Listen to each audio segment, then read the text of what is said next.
As briefly discussed, WordPress uses a MySQL database to store and recall all information for your pages on the website. The MySQL database is the key feature that makes WordPress so easy to use. In addition to posts, pages, and user data stored in the database, there may also be sensitive password data.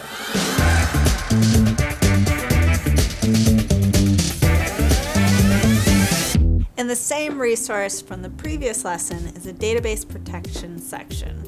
Review and implement these steps as you continue to secure your WordPress website. And be sure to subscribe to our channel to check out more helpful lessons. Now, not all hacks happen from the backdoor code of your website. Front-facing input fields such as comment boxes and contact forms can be abused by attackers if there is a present cross-site scripting vulnerability. Unwanted spam comments can insert suspicious links or malicious code right into your website and database. So to prevent this, you can use native WordPress discussion settings.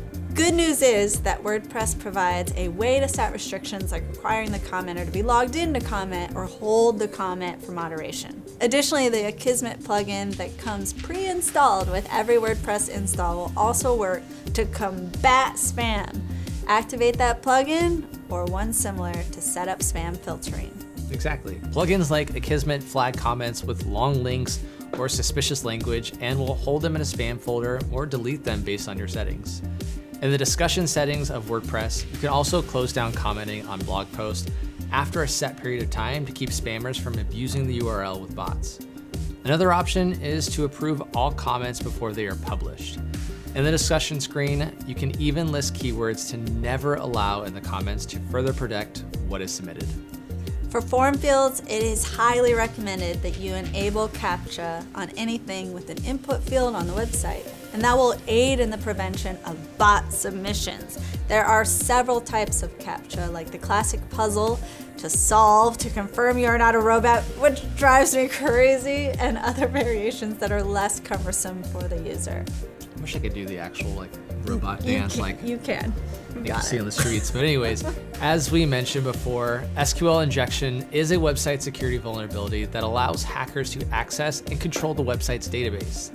When a hacker gets access to your MySQL database, they may be able to view and modify data they usually aren't able to retrieve, including data belonging to the website users. How do they get in? Well, it's what we were just talking about, those front-facing input fields.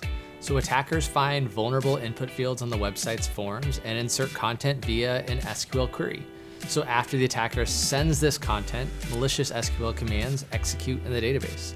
So keeping forms secure, adding CAPTCHA, and keeping form plugins up to date is probably the best way to prevent this. You can also use a web application firewall, which we've talked about in the earlier lesson, to help prevent SQL injection attacks.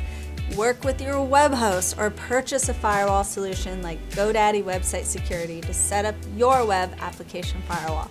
Additional ways to protect the database can be handled by certain security plugins, keeping you from having to know the intricate steps to do it. Right, like changing the database prefix. So by default, the WordPress database uses the WP_ prefix.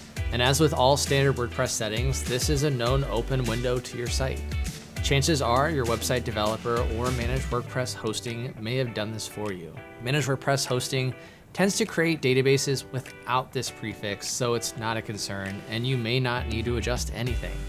Take these aspects of protecting the database and pair them with your hardening WordPress checklist. Adjust based on your website needs so your website is well prepared for many of the common cybersecurity threats.